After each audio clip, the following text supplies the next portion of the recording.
يا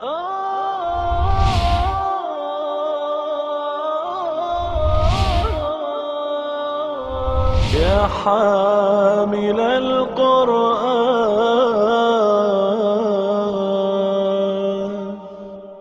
أعوذ بالله من الشيطان الرجيم. بسم الله الرحمن الرحيم. يا أيها النبي جاهد الكفار والمنافقين واغلظ عليهم ومأواهم جهنم وبئس المصير. يا أيها النبي، اے نبی صلی اللہ علیہ وسلم، جاہد الکفار والمنافقین واغلظ علیہم، جہاد کرو کافروں اور منافقوں کے ساتھ، واغلظ علیہم، اور ان کے ساتھ سختی کرو. دشمنوں کے ساتھ سختی ہر قوم کرتی ہے. جس کو بھی اپنی سروائیول عزیز ہو وہ اپنے دشمن کے ساتھ سختی کرتی ہے. ڈکلیئرڈ اینیمی کا، جس کو بھی وہ یعنی سمجھ لیں کہ یہ ہمارا دشمن ہے، اس کے ساتھ نرمی نہیں کی جاتی. دوست کے ساتھ ہمیشہ نرمی کی جاتی ہے، جس کے بارے میں یہ محسوس ہو کہ یہ دوست ہے، اس کو سارے الاؤنسز دیے جاتے ہیں. لیکن جس کے بارے میں یہ محسوس ہو کہ وہ دشمن ہے، وہ کسی رعایت کا مستحق نہیں ہوتا. کافر وہ ڈکلیئرڈ اینیمیز ہیں، منافقین بھی اینیمیز ہیں اگرچہ وہ زبان سے اقرار نہیں کرتے. لیکن جن لوگوں کے بارے میں رسول اللہ صلی اللہ علیہ وسلم کو تعین کے ساتھ بتا دیا گیا کہ وہ منافق ہیں، اب نبی اکرم صلی اللہ علیہ وسلم کو حکم دیا جا رہا ہے کہ آپ ان کے ساتھ جہاد بھی کریں اور ان سے سختی بھی کریں. لیکن منافقین کے ساتھ نبی اکرم صلی اللہ علیہ وسلم کی کوئی لڑائی ثابت نہیں ہے. یہ تو نہیں ہم کہہ سکتے کہ رسول اللہ صلی اللہ علیہ وسلم نے معاذ اللہ تعالیٰ کے حکم کی نافرمانی کی. جس کا مطلب یہ ہے کہ جہاں تک سختی کا تعلق ہے آپ نے ان کے ساتھ کی ہے. ابھی ان آیات کے اندر وہ اس کی وضاحت بھی آئے گی. سختی تو کی ہے لیکن باقاعدہ جنگ نہیں کی. اصل میں یہ دو الفاظ ہیں، ان کا علیحدہ علیحدہ مفہوم سمجھنا چاہیے. ایک ہے جہاد، ایک ہے قتال. قتال نکلا ہے قتل سے، اور قتال کے معنی ہے جنگ، لڑائی. یعنی ایک دوسرے کے قتل کے درپے ہونا. یہ ہوتا ہے نا لڑائی میں کہ آپ بھی ہتھیار لے کر آ جاتے ہیں سامنے اور آپ کا دشمن بھی ہتھیار لے کر آ جاتا ہے. آپ اس کو قتل کرنے کے درپے ہوتے ہیں اور وہ آپ کو مارنا چاہتا ہے. یہ کیا ہے؟ یہ قتال ہے، لڑائی ہے. جہاد جو ہے یہ جہد سے بنا ہے وہی مادہ. اس کا بھی کیا ہے؟ جد و جہد، یعنی ایک دوسرے کے خلاف کوشش کرنا، ایک دوسرے سے کشمکش کرنا. یہ کیا ہے؟ یہ جہاد ہے. اس کا ایک حصہ جو ہے وہ قتال ہے. یعنی ہر قتال جہاد نہیں ہے. ہر قتال تو جہاد ہے لیکن ہر جہاد جو ہے وہ قتال نہیں ہے. اس میں عموم و خاص کی نسبت ہے. قتال خاص ہے، جہاد عام ہے. تو نبی اکرم صلی اللہ علیہ وسلم کو یہاں جہاد کا حکم دیا گیا ہے اور سختی کرنے کا حکم دیا گیا ہے. اور فرمایا مأواہم جہنم، ان کا ٹھکانہ جہنم ہے. وبئس المصیر، اور وہ بہت برا ٹھکانہ ہے. بالکل یہی آیت سورۃ التحریم میں بھی ریپیٹ ہوئی ہے. سورۃ التحریم کے دوسرے رکوع کی دوسری آیت بھی بالکل یہی ہے. یا ایھا النبی جاہد الکفار والمنافقین واغلظ علیہم ومأواہم جہنم وبئس المصیر. ان کا ٹھکانہ جہنم ہے اور وہ بہت بری لوٹنے کی جگہ ہے، بیڈ اینڈ. یحلفون باللہ ما قالوا، وہ اپنی باتوں پر قسمیں کھاتے ہیں اللہ کی. جو کچھ بھی کہتے ہیں اس پر اللہ کی قسمیں کھاتے ہیں. وَلَقَدْ قَالُوا كَلِمَةَ الْكُفْرِ، حالانکہ انہوں نے کلمہ کفر کہہ دیا ہے. وَكَفَرُوا بَعْدَ إِسْلَامِهِمْ، اور اسلام لانے کے بعد اب وہ کافر ہو چکے ہیں. وَهَمُّوا بِمَا لَمْ يَنَالُوا، اور وہ اس بات کا قصد کر چکے ہیں جس پر انہیں قدرت نہیں ہے. یہ کیا تھا؟ سفر تبوک سے واپسی پر باقاعدہ نبی اکرم صلی اللہ علیہ وسلم کو قتل کرنے کا منصوبہ انہوں نے بنایا. یعنی ایک سفر کے دوران ایک تنگ جگہ تھی جہاں سے ون بائی ون گزرا جاتا ہے. اور وہ سفر جو ہوتا تھا طویل اسفار وہ رات کو ہوتے تھے اور دن چڑھے بھی، یعنی فجر کی نماز پڑھی اور پھر چل پڑے بھاگ کے، تاکہ دھوپ چڑھنے سے پہلے پہلے جتنا بھی سفر طے ہو جائے وہ ہو جائے. اب چونکہ ظاہر بات ہے کہ رات بھر کے جاگے وہ ہوتے تھے تو اونٹنیاں خود بخود ہی چلتی رہتی تھی اور اوپر سوار جو تھے وہ اونگتے رہتے تھے. اب نبی اکرم صلی اللہ علیہ وسلم جب اس تنگ جگہ سے گزرے، صرف حضرت حذیفہ جو تھے یہ ذرا چوکس تھے اور الرٹ تھے. تو کیا ہوا کہ کچھ لوگوں نے جنہوں نے اپنے منہ لپیٹے ہوئے تھے انہوں نے رسول اللہ صلی اللہ علیہ وسلم پر اس جگہ حملہ کیا. یعنی ظاہر ہے ون بائی ون گزرنا ہے، کوئی اونٹنی جو ہے وہ ادھر ہے، کوئی ادھر ہے، آہستہ آہستہ وہ کچھ منہ ماری بھی کر رہی ہیں ادھر ادھر جھاڑیوں وغیرہ میں منہ بھی مار رہی ہیں، اور فوج جو ہے وہ چلی جا رہی ہے. اور وہ اسی کی تلاش میں تھے کہ یہاں سے حضور صلی اللہ علیہ وسلم اکیلے گزریں گے، اور کیونکہ اوپر جو اونٹیاں چل رہی ہیں ارد گرد کے جو اوپر سوار ہیں وہ بھی اونگ رہے ہیں. تو انہیں کیا کیا، یہ الرٹ تھے اور انہوں نے اپنی اونٹنی جو تھی وہ رسول اللہ صلی اللہ علیہ وسلم کے بالکل ساتھ رکھی ہوئی تھی. تو جب انہوں نے حملہ کیا تو انہوں نے سب کو مار بگایا اکیلے ہی. تو نبی اکرم صلی اللہ علیہ وسلم بہت خوش ہوئے، اور کیونکہ انہوں نے چہروں پر یعنی منڈاسل بلے ہوئے تھے اوپر اور چہرے چھپائے ہوئے تھے، تو حضور صلی اللہ علیہ وسلم نے پہلے تو وحی کی بنیاد پر ان کو بتایا کہ یہ فلاں فلاں تھے. اور اس کے بعد آپ بہت زیادہ خوش ہوئے تو انہوں نے رسول اللہ صلی اللہ علیہ وسلم نے انہیں کہا کہ آؤ میں تمہیں ایک راز بھی بتاتا ہوں کہ کون کون سے لوگ جو ہیں وہ منافق ہیں. یعنی ان کے علاوہ بھی جو اسٹیبلش منافقین تھے نا کہ ضعیف ایمان والے لوگ، کہ جو کبھی ایمان جو ہے وہ اس کا لیول اونچا ہو گیا، کبھی نیچا ہو گیا، کبھی نفاق جو ہے وہ بیماری کی حیثیت سے کبھی بیماری جو ہے وہ بڑھ جاتی ہے کبھی کم ہو جاتی ہے، لیکن پوری طرح سے اسٹیبلش منافق نہیں، وہ نہیں. جو اسٹیبلش منافق ہیں ان کا بھی آپ نے نام سب کے بتا دیے. اور حضرت حذیفہ کے ساتھ یہ کہا کہ یہ میرا ایک راز ہے تمہارے پاس، کیپ اٹ اے سیکرٹ. لیکن حضرت حذیفہ ابن یمان نے پھر مرنے سے پہلے کہ یہ ایک امت کی امانت بھی ہے، ایک حضور صلی اللہ علیہ وسلم کی طرف سے ایک امانت ہے کہ اس کا اعلان نہیں کرنا، اور دوسرا اللہ تعالیٰ کے رسول صلی اللہ علیہ وسلم کوئی بات جو ہے وہ امت تک جائے بغیر جو ہے وہ رہنی نہیں چاہیے. تو لہٰذا انہوں نے فیصلہ کیا کہ جاتے ہوئے انہوں نے پھر اس کو ڈکلیئر کر دیا کسی صحابی کے سامنے، تاکہ وہ امانت جو ہے وہ امت کی جائے وہ بھی ڈیلیور ہو جائے. اللہ تعالیٰ کے رسول کی جو امانت ہے وہ بھی ہے کہ انہیں زندگی بھر اس کا اعلان نہیں کیا، اور اس وقت تک جب ان کا انتقال ہوا ہے تو بہت سے ویسے مر چکے ہوں گے، لیکن بہرحال وہ نام جو حضور صلی اللہ علیہ وسلم نے ان کو بتائے تھے وہ بھی انہوں نے بتا دیے. تو اب حضرت حذیفہ کا نام ہی صاحب سر النبی کہلاتا ہے. مشہور ہے کہ نبی اکرم صلی اللہ علیہ وسلم کے ایک راز والے، جن کے پاس اللہ کے رسول صلی اللہ علیہ وسلم کا ایک راز تھا. تو وہمو انہوں نے قصد کیا بما لم ینالو، جس کو وہ حاصل نہ کر سکے. وما نقموا الا ان اغناہم اللہ ورسولہ من فضلہ، اور انہوں نے مسلمانوں میں کون سا عیب دیکھا ہے مگر یہ کہ اللہ تعالیٰ نے اپنے فضل سے اپنے پیغمبر اور مسلمانوں کو غنی کر دیا ہے. یعنی جب مسلمان مکہ مکرمہ سے آئے تھے، خاص طور پر مہاجرین، تو وہ کیا تھے؟ لٹے پٹے آئے تھے، اور نبی اکرم صلی اللہ علیہ وسلم نے انہیں ایک ایک انصاری کا بھائی بنایا تھا. وہ جو مواخات ہے ذہن میں ہے نا، سیرت میں نہیں، ذہن میں مواخات اسلامی کہ نبی اکرم صلی اللہ علیہ وسلم نے ایک مہاجر کو ایک انصاری کا بھائی بنا دیا، اور انہوں نے بھائی بننے کا بھی حق ادا کر دیا تھا کہ گھر بانٹ دیے، سامان بانٹ دیا.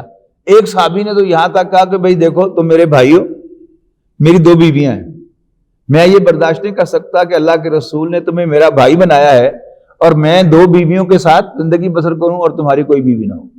ابھی پردے کے احکام نہیں آئے تھے، گھر لے گیا، انہوں نے کہا یہ میری 2 بیوی ہیں، تمہیں جو پسند ہو بتاؤ، میں اس کو طلاق دے دوں، پھر تم مجھ سے شادی کر لو. یہ ہے ایثار اور قربانی کا عالم جو اس میں ہوا. اب اس کی روشنی میں دیکھیے گا کیا ہوا گریجولی، کہ جب مال غنیمت آنا شروع ہوا، مال فیع آنا شروع ہوا، تو پھر سب سے پہلے اللہ تعالیٰ کے رسول نے انہی کو دیا، ان مہاجرین کو کہ جو تنگ دست تھے. مال فے میں سے خاص طور پر جو مال غنیمت تھا اس کا تو قانون طے تھا کہ اس کا صرف 5واں حصہ بیت المال میں جائے گا اور باقی جو ہے وہ 4 حصے مجاہدین میں تقسیم ہوں گے. لیکن جہاں جہاں سے مال فے آیا کہ بغیر لڑائی کے اللہ تعالیٰ نے فتح نصیب فرمائی تو اس میں ان کو حصہ دیا. اب وہ غنی ہو گئے, اب ان کے محتاج نہیں رہے. ادھر غزوہ بنی مستلق سے واپسی پر ایک جگہ پر یعنی پانی پینے کی جگہ تھی, ایک مہاجر اور ایک انصاری کے درمیان تھوڑی سی تکرار ہو گئی. اب نارملی کیا ہے کہ کبھی عربوں کا کیا تھا, کبھی پانی پینے پلانے پہ جھگڑا, کبھی گھوڑا آگے دوڑانے پہ جھگڑا, اس پر لڑائیاں ہو جاتی تھی. لیکن بحیثیت مجموعی رسول اللہ صلی اللہ علیہ وسلم نے جو تبدیلی پیدا کی تھی وہ جنگ قادسیہ میں آ کر اپنے کلائمیکس کو پہنچی کہ ایک زخمی خون بہ جانے کی وجہ سے اس کو پیاس لگی, اس نے پانی مانگا اور پانی پلانے والا مشک والا اس کے پاس پہنچا, اس کا منہ کھولو, تو کسی اور نے پانی مانگ لیا, اس نے کہا نہیں پہلے اس کو دو. اس کے پاس پہنچا تو کسی اور نے مانگ لیا, اس نے کہا جی پہلے اس کو دو. اس کے پاس پہنچا تو پھر کسی اور نے مانگ لیا, اس نے کہا نہیں پہلے اس کو دو.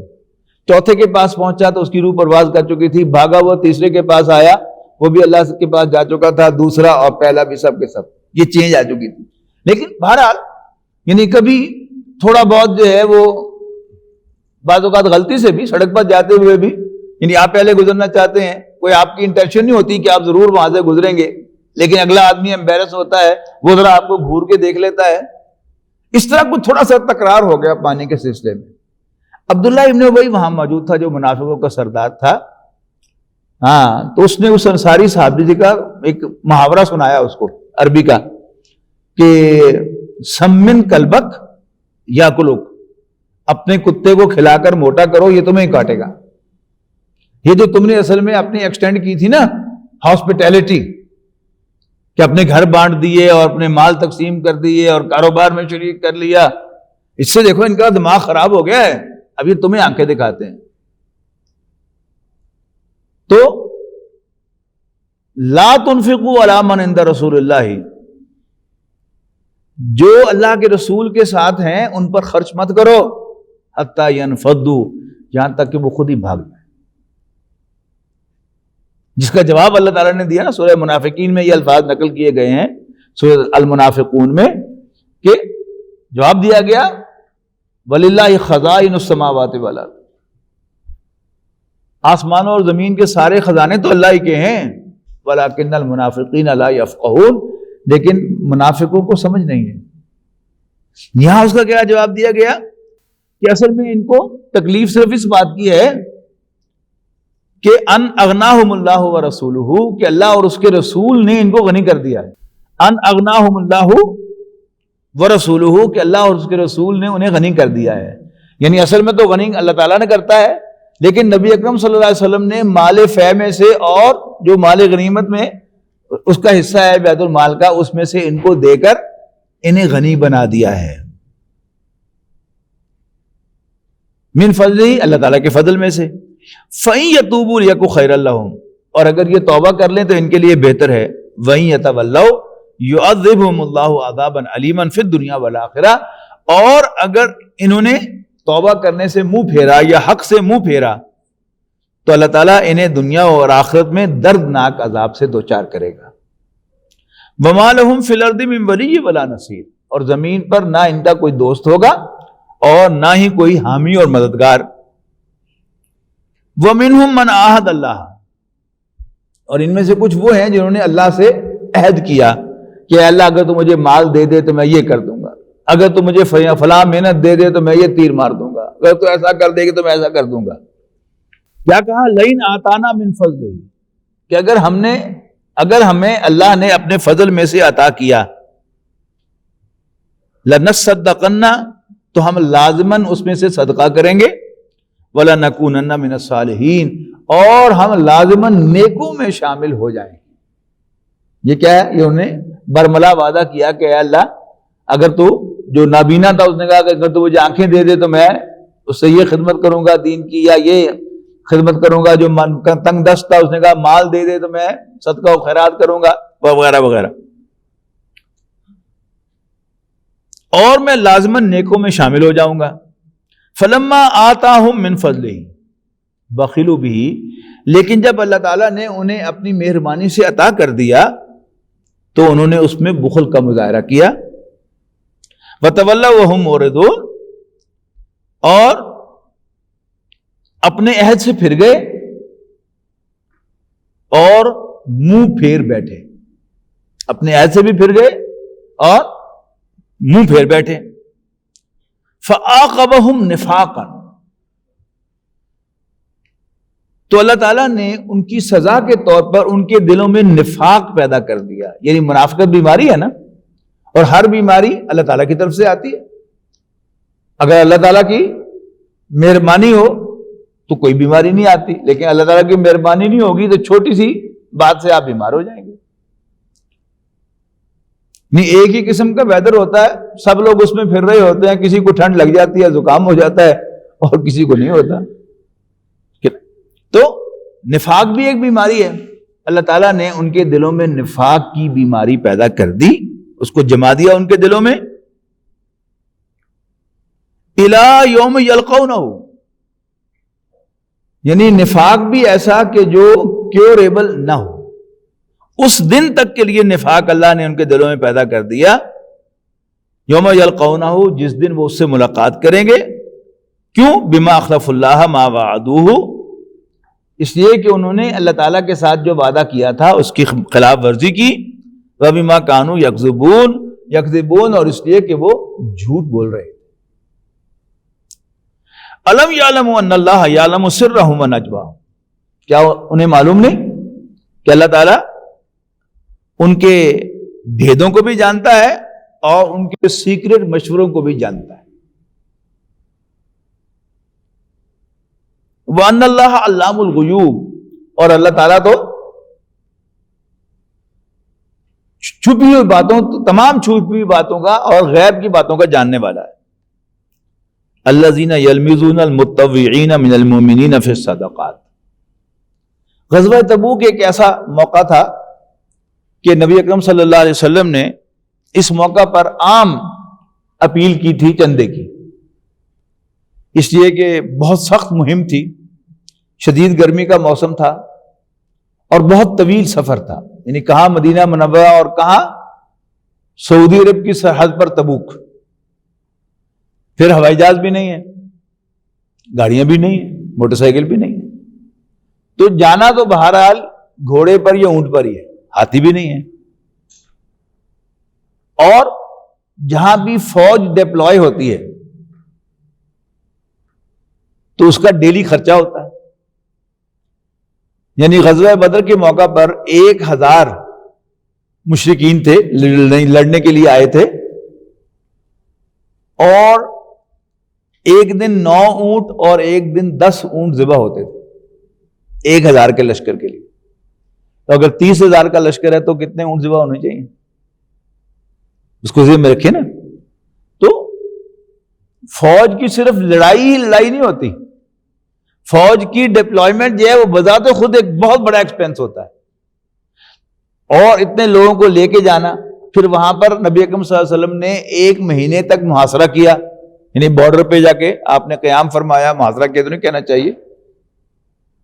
تو وہ ساری یعنی جانے کا خرچہ، آنے کا خرچہ، پلس 1 مہینہ وہاں پڑاؤ ڈالے رہنے کا خرچہ، اس سارے کو حساب لگائیں تو it was a very expensive way. لہذا نبی اکرم صلی اللہ علیہ وسلم نے اکارڈنگلی بار بار اپیل کی کہ بھئی لاؤ جو لا سکتے ہو، لاؤ جو لاؤ، اور لاؤ اور لاؤ اور لاؤ اور لاؤ. اور یہی وہ موقع ہے کہ جہاں حضرت عمر اپنے مال کا آدھا لے کے حاضر ہو گئے تھے اور حضرت ابوبکر صدیق اپنے گھر میں جھاڑو پھیر کر وہاں لے کر پیش کر دیا. اب اسی موقع پر جو مالدار صحابی تھے حضرت عثمان رضی اللہ تعالیٰ عنہ، یعنی ایک دفعہ انہیں 100 اونٹ دیے، پھر اور دیے، پتہ نہیں کتنے 1000 دینار دیے، پھر آپ نے دوبارہ اپیل کی اور دیے اور دیے. عبد الرحمن ابن عوف رضی اللہ تعالیٰ عنہ، کاروباری لوگ اس بات کو جانتے ہیں کہ کاروباری آدمی کے حالات اچھے نہیں ہوتے ہر وقت، اور نہ ہی ہر وقت برے ہوتے ہیں. یعنی کبھی جو ہے اس کے پاس کافی پیسے ہوتے ہیں اور کبھی بالکل جیب خالی ہوتی ہے، کھا بھی رہا ہوتا ہے، وہ زندگی گزار رہا ہوتا ہے، لیکن پیسے انویسٹ ہو گئے، اب جیب میں کچھ نہیں، اور جب مال بک گیا، ابھی نیا مال نہیں خریدا، تو اس وقت کافی سارا کیش جو ہے وہ فلو کے اندر موجود ہے. یعنی وہ پیسہ فلو کے اندر تو ہوتا ہے لیکن ہاتھ میں نہیں ہوتا. تو حضرت عبد الرحمن بن عوف رضی اللہ تعالیٰ عنہ ایک بہرحال صاحب ثروت صحابی تھے، مکہ مکرمہ میں بھی یہ کاروبار کرتے تھے اور بڑے ویل ٹو ڈو تھے. مدینہ منورہ میں جب یہ آئے تو ان کو بھی اللہ کے رسول نے ایک انصاری کا بھائی بنا دیا. تو اس نے پیشکش کی کہ بھئی یہ تم لو، اور تمہیں کیا چاہیے؟ انہوں نے کہا نہیں مجھے اور کچھ نہیں چاہیے، بس تم مجھے بازار کا راستہ دکھا دو، باقی کام میں خود کر لوں گا.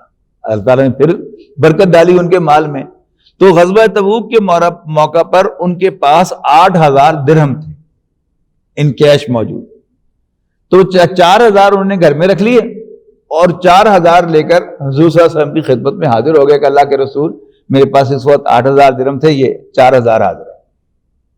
اب اس پر بھی منافقین نے جملے چست ہوئے، ہاں یہ سب دکھاوے ہو رہے، شاباش لینے کے لیے، اللہ کے رسول کی نظروں میں ذرا آنے کے لیے، فلاں حاصل کرنے کے لیے، بینیفٹ حاصل کرنے کے لیے، یعنی جو بھی زبان پہ آ سکتا تھا وہ ان پہ کر دیا. ایک اور صحابی تھے، وہ بیچارے غریب آدمی تھے، اللہ کے رسول نے پکارا تو ان کے پاس صرف جو تھا، تھوڑا سا جو بھی مزدوری کر کے انہوں نے حاصل کیا تھا، تو اس میں سے بھی وہ آدھے جو ہے وہ گھر دے آئے اور آدھے جو ہے وہ لے کر حاضر ہو گئے. تھوڑی سی مقدار جو کی قیمت کتنی، کچھ بھی نہیں. اب اس پر بھی منافقین ہنسے، لو جی یہ جو آگے ہے، نہیں جو سے کیا ہے، اس سے کوئی جنگ لڑی جا سکتی ہے، فلانا ہے، ٹمکڑا ہے، جو بکواس منہ میں آ رہی تھی وہ کر دی. یعنی جو زیادہ لے کے آیا ہے اس کو بھی تانے کا نشانہ بنایا اور ٹونٹ کیا، اور جو کم لے کر آیا ہے اس کو بھی مذاق کیا. ایک انصاری صحابی رضی اللہ تعالیٰ عنہ، وہ نبی اکرم صلی اللہ علیہ وسلم نے تقاضا کیا کہ بھئی لاؤ، زیادہ سے زیادہ لاؤ، ہر آدمی کچھ نہ کچھ ضرور لے کے آئے. وہ کہتے ہیں کہ جب اللہ کے رسول نے یہ اعلان فرمایا مسجد میں تو میں نے محسوس کیا کہ اللہ کے رسول نے کبھی کبھار تو تقاضا کیا.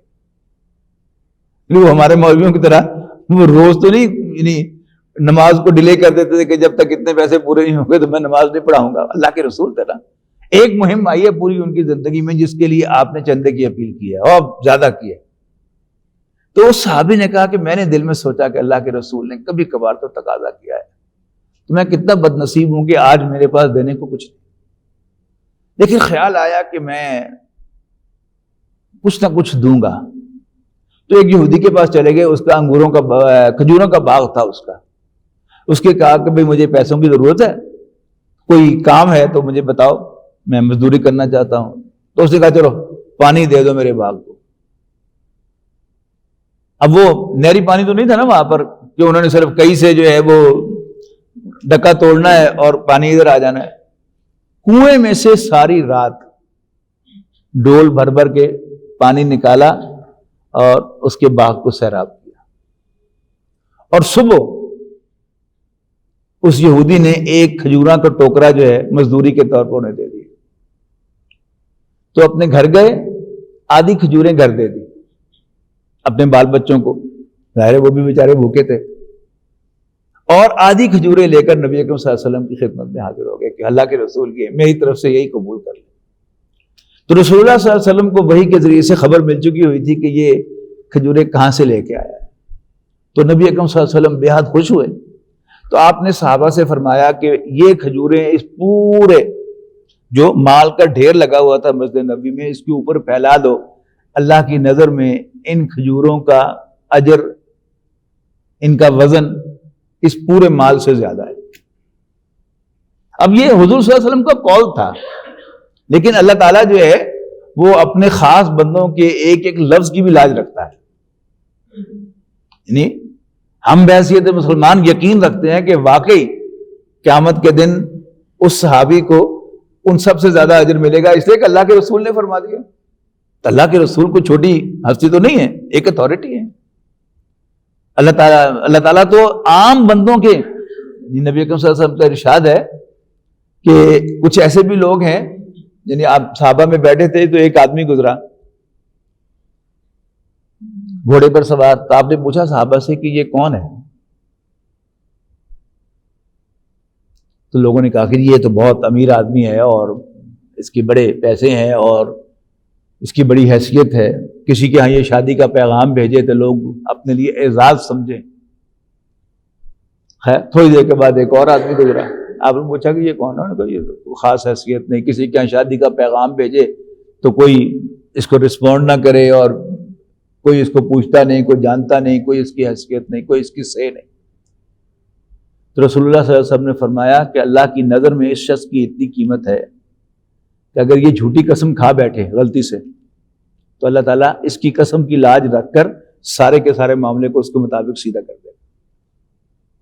تو ایک ہمارا ظاہر ہے اور ایک ہمارا دل ہے، باطن ہے۔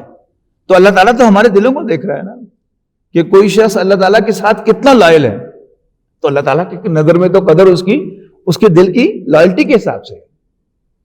تو چونکہ اس شخص نے، اس صحابی نے اللہ کے رسول کی بات کو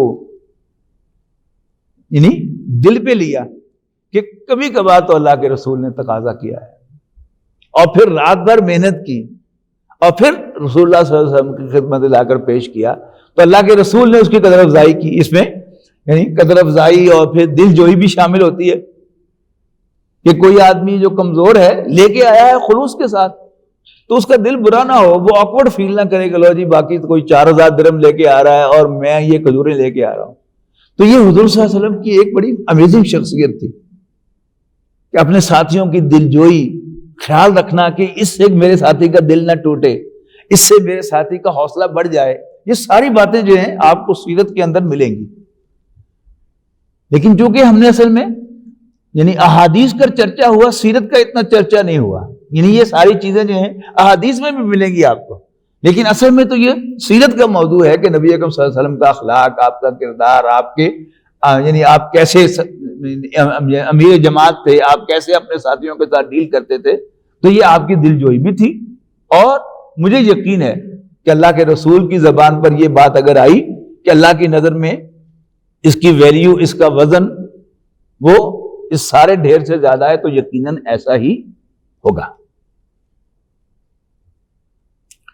تو والذین لا یجدون الا جہدہم، اور وہ جو نہیں پاتے مگر اپنی جوہد یعنی اپنی مزدوری، فیسخرون منہم، تو یہ ان پر ہنستے ہیں، مذاق اڑاتے ہیں۔ سخر اللہ منہم، اللہ بھی ان پر ہنسے گا۔ وَلَهُمْ عَذَابٌ عَلِيمٌ، اور ان کے لیے تکلیف دہ دردناک عذاب ہوگا۔ اچھا، وہی جو میں نے آپ کو واقعہ سنایا نا، دو واقعات پیش آئے، یعنی وہ جو پانی پینے کا واقعہ تھا غزوے سے واپسی پر، تو وہ بڑھتا چلا گیا۔ یعنی یہ تو ہوتا ہے نا، جب انسان زبان کھولتا ہے تو تھوڑی سی بکواس کرتا ہے، پھر شیطان آ کے اس کو اور بھڑکاتا ہے، پھر بکواس کرتا چلا جاتا ہے انسان۔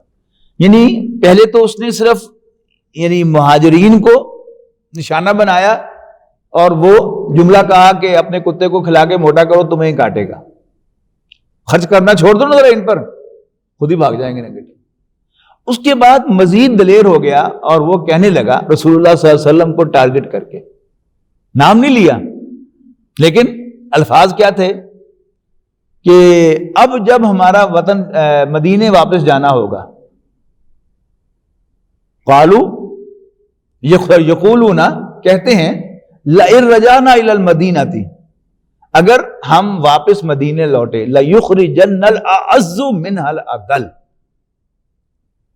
تو سب سے زیادہ عزت والا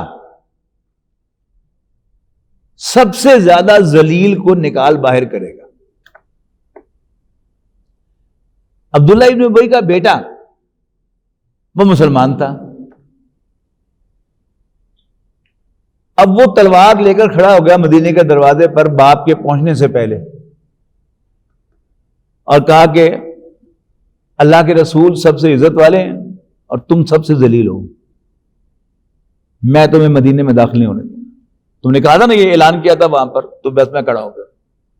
تو اللہ کے رسول صلی اللہ علیہ وسلم نے کہا کہ نہیں، بیٹا جو ہے وہ باپ کے سامنے یوں تلوار لے کر کھڑا نہ ہو، یہ آپ کی شرافت تھی۔ اچھا، پھر جب وہ فوت ہو گیا، عبداللہ بن ابی مر گیا، تو وہی صحابی اب حضور صلی اللہ علیہ وسلم کی خدمت میں حاضر ہوئے کہ اللہ کے رسول باپ میرا مر گیا ہے، آپ کو پتہ ہی ہے اس کی کرتوتوں کا، تو پلیز آپ اپنا کرتا عطا فرما دیں، میں اس میں کفن دے دوں، شاید اس کی مغفرت ہو جائے۔ اللہ کے رسول نے وہ کرتا بھی عطا کر دیا، یعنی اپنے ساتھیوں کی دلجوئی۔ حالانکہ حضور صلی اللہ علیہ وسلم کو پتا ہے کہ یہ پکا منافق ہے اور اس کا انجام کیا ہے، لیکن اپنے ساتھی کی دلجوئی فرمائی، کرتا عطا کر دیا۔ اس نے کہا یہ جنازہ بھی آپ پڑھائیں، کیونکہ کلمہ گو تو تھا نا، بظاہر مسلمان تھا، لیکن باقی سب کے لیے تو وہ مسلمان تھا، لیکن رسول اللہ صلی اللہ علیہ وسلم کی تو منافق تھا، اس لیے کہ اللہ کی طرف سے آپ کو تو خبر پکی تھی کہ یہ فلاں فلاں منافق ہے اور وہ منافقوں کا سردار ہے، آپ نے جنازہ بھی پڑھا دیا۔ اب اس پر نبی اکرم صلی اللہ علیہ وسلم کو یہاں پر منع کیا جا رہا ہے، ایک اسی آگے جا کر وہ باقاعدہ بھی آئے گا منع کرنا، یہاں اب جنرل بات کہی جا رہی ہے، استغفر لہم او لا تستغفر لہم، اے نبی تم ان کے لیے بخشش مانگو یا نہ مانگو، ان تستغفر لہم 70 مرتن، تم ان کے لیے 70 دفعہ بھی اللہ سے بخشش مانگو۔ یہ 70 کی فگر جو ہے یہ عربی میں ہمیشہ ملٹیپیوڈ کے لیے آتی ہے، بہت زیادہ کے لیے 7 70 700، یا آپ اکثر دیکھیں گے کہ جب بہت زیادہ ملٹیپیوڈ کا ذکر کرنا مقصود ہو تو پھر 7 70 اور 700 کی فگر آتی ہے۔ اور اگر تم ان کے لیے بخشش مانگو 70 مرتن 70 مرتبہ بھی، فلن یغفر اللہ لہم، پھر بھی اللہ انہیں نہیں بخشے گا۔ ذالک بانہم کفروا باللہ ورسولہ، اس لیے کہ انہوں نے اللہ اور اس کے رسول کے ساتھ کفر کیا، واللہ لا یہدی القوم الفاسقین، اور اللہ تعالیٰ ایسے نافرمانوں کو راستہ نہیں دکھایا کرتا۔ فرح المخلفون، اب غزوہ تبوک کے موقع پر بہت سے منافقین بہانے بنا کر پیچھے رہ گئے، کسی نے کہا کہ مجھے یہ مسئلہ ہے، کسی نے کہا یہ مسئلہ ہے، کسی نے کہا میرا گھر اکیلا ہے، کسی نے کہا کہ وہ بچہ بیمار ہے، اسے عام ہمارے ہاں بہانے ہوتے ہیں، یہ ٹیپیکل آج بھی ایسے ہی چلتا ہے کہ جو بھی کسی کاز کے ساتھ مخلص نہیں ہوگا تو اس کے پیٹ میں درد ہو ہی جائے گی، وہ جھوٹ نہ بھی بول رہا ہو، یعنی اس کو فیل ہوگا کہ جیسے اس کا تو پورا جو ہے وہ ہڈی جوڑ جو ہے وہ دکھ رہے ہیں۔ اصل میں کیا ہوتا ہے، یہ سب نفسیاتی کیفیتوں کا نام ہوتا ہے، کیونکہ سامنے موت نظر آ رہی ہے نا، غزوہ تبوک کتنا لمبا سفر ہے، اور پھر اللہ تعالیٰ نے بھی امتحان لینے کی حد کی ہوئی تھی، شدید گرمی کا موسم، طویل سفر، اور اوپر سے کھجور کا پھل جو تھا وہ تیار تھا۔ اور ہمارے پنجاب میں محاورہ ہے نا کہ واڈیاں مرن دی ویل نہیں ہوتی، اب ان کی ہماری اصل فصل ہے وہ گندم ہے، لہٰذا ہم کہتے ہیں کہ مرن دی ویل نہیں، اب ان کا اصل کیا تھا مدینے کے لوگوں کا؟ کھجور۔ اب کھجور تیار ہے، اگر وقت پر آپ اسے نہیں کاٹیں گے وہ 2 مہینے اوپر ہی پڑی رہے گی تو پھر تو وہ سارا کا سارا پھل ضائع ہو جائے گا۔ اب چونکہ وہ سامنے ہے لہذا حضور صلی اللہ علیہ وسلم کو پیٹھ دکھائی جا رہی ہے، جھوٹے بہانے بنائے جا رہے ہیں، مختلف ایکسکیوزز لیے جا رہے ہیں۔ تو فرح المخلفون بمقعدہم خلاف رسول اللہ صلی اللہ علیہ وسلم، وہ لوگ جو غزوہ تبوک میں پیچھے رہ گئے اور وہ پیغمبر صلی اللہ علیہ وسلم کی مرضی کے خلاف بیٹھ رہنے سے خوش ہوئے، خوش ہوئے، فرحت محسوس کی انہوں نے، وَكَرِهُوا أَن يُجَاهِدُوا بِأَمْوَالِهِمْ وَأَنفُسِهِمْ فِي سَبِيلِ اللَّهِ، اور انہوں نے ناپسند کیا، کس چیز کو ناپسند کیا؟ کہ وہ اللہ کے راستے میں اپنے مالوں اور جانوں کے ساتھ جہاد کریں، اپنی جانوں اور اپنے مالوں کے ساتھ جہاد کریں۔ وَقَالُوا، اور وہ کہنے لگے ایک دوسرے کو، لَا تَنْفِرُوا فِي الْحَرِّ، اس گرمی کے موسم میں جنگ کے لیے نہ نکلنا، قُلْ نَارُ جَهَنَّمَ أَشَدُّ حَرًّا، کہہ دو کہ جہنم کی آگ اس سے بھی زیادہ حرارت والی ہے، اس سے بھی زیادہ انٹینس ہے۔ لَوْ كَانُوا يَفْقَهُونَ، کاش کہ وہ سمجھتے۔ فَلْيَذْهَبْ، اچھا اب حضور صلی اللہ علیہ وسلم چلے گئے، اب پیچھے سے بغلیں بجا رہے ہیں، لو جی پھر بچ گئے نا، سی نہیں نہ گیا، پھر ایک دوسرے سے شیئر کر رہے ہیں کہ یار میرا بہانہ بھی کامیاب ہو گیا، اللہ کے رسول کو پتہ ہی نہیں کچھ تو چلتا۔ حالانکہ اللہ کے رسول ایسا نہیں ہے، ایک عام آدمی جو ہے وہ کامن سینس سے معلوم کر لیتا ہے کہ یہ جو بہانہ بنا رہا ہے، یہ جھوٹا بنا رہا ہے، تو اللہ کے رسول کو کیسے پتہ نہیں چلتا؟ He was the most intelligent man، اور پھر ان پر وحی بھی آتی تھی. لیکن یہ کیا ہے؟ یہ خوش ہو رہے ہیں. اس پر کہا جائے فَلْيَضْحَكُوا قَلِيلًا وَلْيَبْكُوا كَثِيرًا. انہیں ہنسنا کم اور رونا زیادہ چاہیے. جزاء بما كانوا يكسبون، اپنی اس کمائی پر جو انہوں نے کی ہے، یعنی اللہ کے رسول کو پیٹھ دکھائی ہے، جہاد کو پیٹھ دکھائی ہے، اللہ تعالیٰ کے راستے میں نکلنے کو اوائڈ کیا ہے. فَإِن رَجَعَكَ اللَّهُ إِلَىٰ طَائِفَةٍ مِّنْهُمْ، اب اے نبی جب آپ ان کے پاس واپس پہنچیں گے، ان میں سے کچھ لوگوں کے پاس، فَاسْتَأْذَنُوكَ لِلْخُرُوجِ، تو یہ آپ سے نکلنے کی اجازت مانگیں گے کہ آئندہ جو آپ کا جنگ کا سفر ہوگا ہم بھی آپ کے ساتھ جو ہیں وہ جائیں گے. ہوتا کیا تھا کہ کسی سفر میں وہ نہیں گئے، مثلا صلح حدیبیہ والا جو سفر تھا اس میں اس ڈر سے کہ یہ مت ماری گئی انہاں دی کافران جا کے عمرہ کرن چل رہے ہوتے، خودکشی کرن جا رہے ہیں، ہم کیوں جائیں. اچھا ہوا کیا کہ اس میں عمرہ تو نہیں ہوا لیکن صلح حدیبیہ ہو گئی، اور اس کے بعد 10 سال کی نو پیکٹ وار ہو گیا. اب رسول اللہ صلی اللہ علیہ وسلم نے تمام بادشاہوں کے ساتھ رابطے کر کے ایک حیثیت ہو گئی. نمبر 2، اس سے واپسی پر غزوہ خیبر ہوا فوراً امیڈیٹلی، اور اس میں کہا یہ گیا تھا کہ غزوہ خیبر میں صرف وہی لوگ جائیں گے جو یہ صلح حدیبیہ والے سفر میں آپ کے ساتھ سے، صرف 1400 صحابی. اب ان کو پتہ چل گیا تھا، قرآن مجید کی آیت نازل ہوگی کہ عنقریب آپ کو فتح ہوگی. اب یقین ہو گیا کہ فتح ہونی ہے اور بڑا مال غنیمت ملنا ہے. تو انہوں نے اس وقت بھی بڑی منتیں کی کہ نہیں ہم بھی آپ کے ساتھ جانا چاہتے ہیں. کہا تھا نو. یہاں بھی پھر انہوں نے کہا جا رہا ہے کہ جب آپ واپس جائیں گے تو پھر آپ سے کہیں گے، اجازت مانگیں گے نکلنے کی. یعنی غزوہ تبوک سے واپسی پر بھی ایسا ہی ہوا، اور صلح حدیبیہ کے سفر سے واپسی پر بھی ایسا ہی ہوا، لیکن منع کر دیا گیا. فَإِن رَجَعَكَ اللَّهُ إِلَىٰ طَائِفَةٍ مِّنْهُمْ فَاسْتَأْذَنُوكَ لِلْخُرُوجِ فَقُل لَّن تَخْرُجُوا مَعِيَ أَبَدًا، تو اے نبی ان سے کہہ دینا کہ تم میرے ساتھ کبھی نہیں نکلو گے. وَلَن تُقَاتِلُوا مَعِيَ عَدُوًّا، اور کبھی میرے ساتھ میرے دشمنوں سے جنگ نہیں کرو گے، مجھے تمہاری ضرورت نہیں ہے. اِنَّكُمْ رَضِيتُمْ بِالْقُعُودِ أَوَّلَ مَرَّةٍ، تم پہلی مرتبہ گھر بیٹھے رہنے پر راضی ہوئے. فَقُعُودُوا مَعَ الْخَالِفِينَ، تو پیچھے رہنے والوں کے ساتھ بیٹھے رہو. یعنی یہ بالکل ٹپیکل انداز ہے، جیسے کہتے ہیں نا دفع ہو جاؤ. قرآن مجید میں ان کو اسی طرح کہا جا رہا ہے کہ تم نے پہلی دفعہ میرے نبی کا ساتھ نہیں دیا، لہذا اے نبی اب انہیں کہہ دو کہ بیٹھے گھر، کوئی ضرورت نہیں میرے ساتھ جانے کی، دفع ہو جائیں. ولا، اب وہی بات، ولا تصلی علی احد منہم ماتا، اور جو ان میں سے مر جائے آپ اس کے لیے نماز نہ پڑھیں کبھی بھی. ولا تقم علی قبرہ، آپ اس کی قبر پر کھڑے نہ ہوں دعا کرنے کے لیے، اعزاز بخشنے کے لیے. انہم کفروا باللہ ورسولہ، یقیناً انہوں نے تو اللہ اور اس کے رسول کا کفر کیا ہے. وماتوا وہم فاسقون، اور اسی نافرمانی کی حالت میں یہ مرے ہیں. ولا توجبک اموالہم ولا اولادہم، اموالہم و اولادہم، اور ان کے مال اور ان کے بیٹے آپ کو امپریس نہ کریں.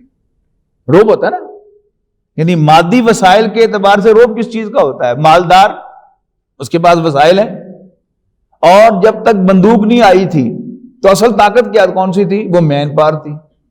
جس کے 10 بیٹے ہیں، ہی از اے ویری پاورفل مین.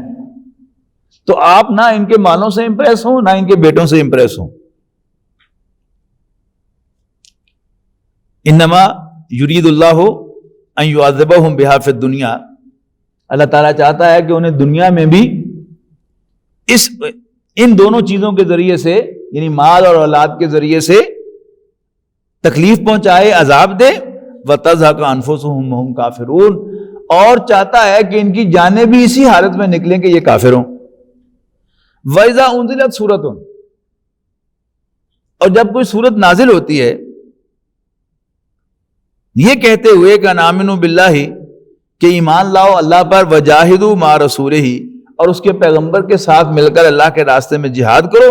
استاذنوک اولو الطول منہم، ان میں سے جو وسعت والے ہیں، مالدار ہیں، وہ آپ سے اجازت طلب کرتے ہیں، ایکسکیوز کرتے ہیں. وقالو، اور کہتے ہیں ذرنا نکن مال قائدین، پلیز آپ ہمیں اجازت دیجئے کہ ہم پیچھے رہنے والوں کے ساتھ رہ جائیں. ردو بأن یکونوا مع الخوالف، انہوں نے پیچھے رہنے والی عورتوں کے ساتھ ہونا پسند کیا. اب اس کو، اس آیت کو خاص طور پر آج سے 1400 سال پہلے لے کے جائیے. یعنی کسی کو، شاید ہمارے ہاں تو بڑی گالی جو ہے وہ ماں بہن کی گالی شمار ہوتی ہے نا، اس وقت جو ہے وہ مردانگی کا زمانہ تھا نا، کسی کو عورت ہونے کا دعویٰ ہے بڈھی، یہ بہت بڑی گالی تھی کہ پھر بیٹھ رہو گھر بیٹھنے والی عورتوں کے ساتھ. وَطُبِعَ عَلَىٰ قُلُوبِهِمْ، بلکہ یہ نہیں، ردو یہ راضی ہوئے بأن یکونوا مع خوالف کہ یہ گھر میں رہنے والی عورتوں کے ساتھ شامل ہو جائیں. وَطُبِعَ عَلَىٰ قُلُوبِهِمْ، اور ان کے دلوں کو سیل کر دیا گیا.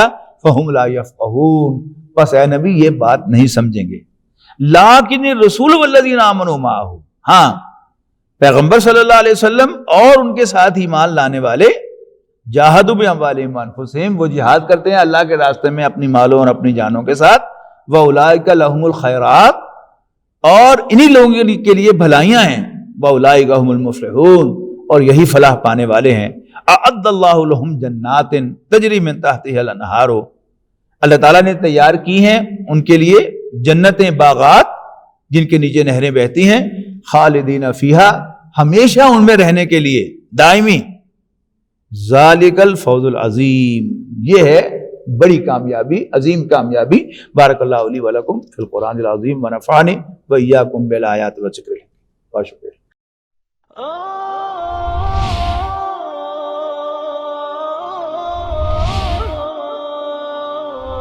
يا حامل القرآن